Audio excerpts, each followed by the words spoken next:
Kinakatyawan po ngayon si VP Sara Duterte dahil sa noon ay matapang at talagang binabanggit niya na gusto niya raw po ng madugong laban kaugnay ng kinakarap na kasong impeachment laban po sa Vice Presidente na ngayon po ay nakahain na po sa impeachment court dyan po sa Senado. At ngayon ay siyempre nagbigay na po ng tugon ang kampo po ng Vice Presidente sa pamamagitan ng kanyang mga abogado na kung saan ay kine-question yung kasong impeachment laban po sa kanya kasi ito po yung ika-4 na kasong impeachment. At yun nga ho, may mga kantsaw na naku ba't dati sabi, tapang-tapang mukhang naduwag. Ito, pakinggan ho natin mga kababayan yung report at patungkol ho rito sa naging tugon ng kampo ni Vice Presidente sa ipinadalang summon ng Senado ng impeachment court. Matapang noon, ano na ngayon? Pinag-aaralan na ng Senate Impeachment Court ang sagot ni Vice President Sara Duterte sa writ of summons nito na nagpapabasura sa reklamo laban sa kanya. Para naman sa Kamara, naghahanap lang ng butas si VP Sara. Narito ang agenda report ni Hannah T. There's a crucifixion, there's blood. So, it's a bloodbath. My bloodbath. I think What happened to wanting a bloodbath? Yan ang tanong ng abogadong si Jesus Falsis matapos maghain ng answer ad cautelam ang mga abogado ni VP Sara sa summons ng Senate Impeachment Court. Maging ang House prosecution, tila nagtaka rin. Una na kasing sinabi ni VP Sara na handa siya sa paglilitis at gusto niya ng bloodbath. Hindi ito yung bloodbath na inaasahan namin. Pero nonetheless, itutuloy namin ang paglalahad ng ebidensya sapagkat mahalaga na malaman ng sambayanan kung ano yung sakdal. 6 copies ang natanggap ng Clerk of Court kagabi na mula sa messenger ng Fortuna Vasa and Salazar Law Firm. Babasahin pa ni Senate President Jesus Escudero ang mga dokumento. Una nang nag-file ng entry of appearance ad cautelam ang 16 lawyers ni VP Sara sa impeachment. They're filing it with precaution. Yun naman ang Latin equivalent of the ad cautelam, meaning they're filing the pleading with caution. In their minds, they'd like to reserve some arguments, no?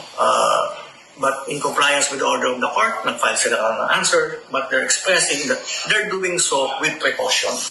Sa sagot ni VP Sara, inargue doon na wala namang reklamong dapat sagutin dahil wala naman daw pinersent na articles of impeachment sa korte.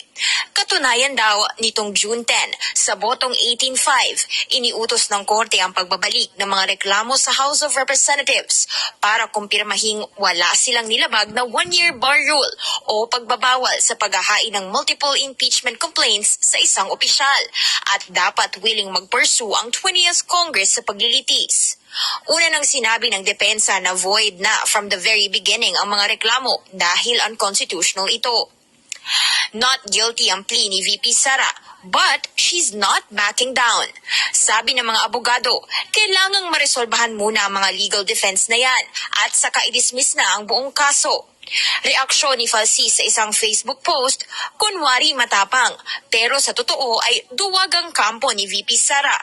Wala pang pahayag ang bise tungkol dito. Okay, so yun ho mga kababayan at siyempre may mga kantsaw. Pero sa aking tingin ho rito mga kababayan, kahit sabihin natin na gustuin man ni VP Sara, yung kliyente, no? Siya po ang kliyente ng mga abogado. Pero yung mga abogado, hindi po at talagang i-insist po nila, hindi, ma'am, ito ang dapat po natin gawin. Kasi ay para makabubuti ito sa iyong kaso. So, kini-question po nila at yung kaso at na kung saan yung impeachment. Tapos, kung tutusin, wala namang nabasa no, na articles of impeachment diyan po sa Senado, di ba? At kasi po yun po ang formal ng pagsasakdal para po sa Vice Presidente. Pero alam nyo ho, mga kababayan, ako, ang tingin ko rito, hindi po naduwag, kundi mukhang magagaling ho. Talagang jackpot ho, ito pong si VP Sara Duterte dahil sa magagaling po yung kanya mga nakuhang abogado. Siyempre, alam nyo naman, Fortun, Narbasa, Salazar, talagang kilala ho ang mga abogadong yan, yung kanilang law firm, at sa mga pagtatanggol, no, sa ano man, no, sa mga kliyente, lalo sa mga kaso sa korte. Pero alam nyo, ay sinaliksik ko, mga kababayan, ano ba tungkulin ng mga abogado? Siyempre, yung kanilang function ay to protect the right to life, liberty, and property in the best of abilities. Talagang ibig sabihin ay lahat po ng pamamaraan ay gagawin po ng isang abogado para lang po maipagtanggol ang kanyang kliyente. At siyempre, huwag malagay sa alanganin, o ganun po talaga. So, sa tingin ko, hindi naman takot sa impeachment mismo itong si VP Sara Duterte. Kasi talagang yung kanyang mga abogado, gagawin po ang lahat. O, yung legal na remedyo. At siyempre, alam nyo naman ho, dito po sa atin, ay lahat po ng mga inaakusahan, lagi ho yan na meron pong presumption of innocence. Yan po ay laging itinuturing na inosente hanggat hindi po siya nahatulan ng korte, mga kababayan. So dito ho ay katalam, ibig sabihin ay with precaution, ibig sabihin meron parang babala, pag-iingat, kasi meron din pong nakapending pa na kaso ito hong kampo ni VP Sara sa Korte Suprema. At so, yung kanilang ginawang pagtugon dito po sa summon ng impeachment court ay parang may ginagawa ho silang pag-iingat. Ayun ho, ang ibig sabihin niya. So kayo ho, ano ba nakikita nyo ho na dahilan? Kasi ang sabi po ng mga, lalo na ho yung nasa prosecution, parang hindi raw po yun ang kanilang inaasahan na bloodbath. Pero kung nako, delikado pala kung kukunin mo abogado yung si attorney Bukoy. Gusto pala niya atake na atake. Ito ho, galing ho ng mga ng abogado ni VP Sara na talagang lahat po, alam nyo, sa isang abogado, lahat po kahit na teknikalidad, talagang sisilipin at bubusisiing mabuti yan Dahil sa karapatan po ng kanyang kliyente na mapangalagaan, 'di ba? Yung kanyang buhay, yung kanyang kalayaan, yung kanyang ari-arian, lahat po ng sabihin natin, yung kakayanin, sa kanyang katalinuhan, lahat po ay gagawin ng isang abogado. Ganun po talaga. Normal po ito, mga kababayan. At kung siyempre, ito'y pasimula pa lamang at inaasahan po natin na siyempre, yan ay pag-aaralan pa naman ho ng impeachment court. At kung ito ho ba ay madidismiss, kasi hiniling din po ng kampo ni VP Sara na madismiss na ito hong kasong ito. At ayon po sa aking mga pagtatanong din sa mga abogado, ay may kapangyarihan ang impeachment court na i-dismiss ang kaso kapag yan po hiniling ng depensa o ng inaakusahan-akusado, mga kababayan. So, yun po kasi, alam naman natin, dito po sa impeachment court ay kinuha nila na yung estilo sa korte.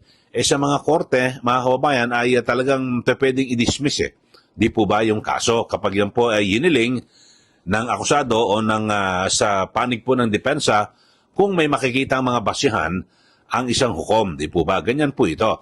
Pero ito, ang dami kong napagtatanungan. Ngayon, kanina ba, nagte-text ko sa mga kilala kong abogado Ano ba itong ginawa ng kampo ni VP Sara? Parang ano ba yan? Kasi nung unang tapang Tapos parang ang kantsaw sa kanya naduwag. Ang sabi naman sa akin na mga kaibigan kong abogado, hindi. Magaling lang talaga yung mga abogado ni VP Sara. Bakit?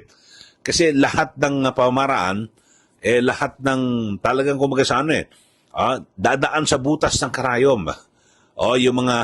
Yung mga nag-aakusa dito po kay VP Sara kasi lahat po ng kanyang karapatan ay gagawin ho ng mga abogado, ilalatag kahit yung mga issue po ng teknikalidad, kanilang po kukesyonin yan para mapangalagaan yung kanilang kliyente. So, yun pala.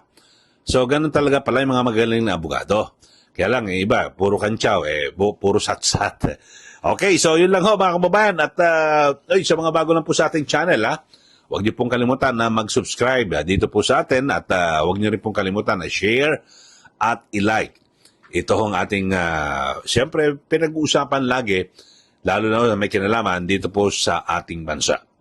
Ulitin ko, ang sabi ho, ang kantsaw, naduwag, pero may mga nakausap tayo, sabi ho, ng mga abogado, magaling lang talaga ang mga abogado. Naka-jackpot daw ito pong si VP Sara Duterte. Okay, so maraming salamat muli. Ito po si Kaeli. Magandang araw po sa ating lahat.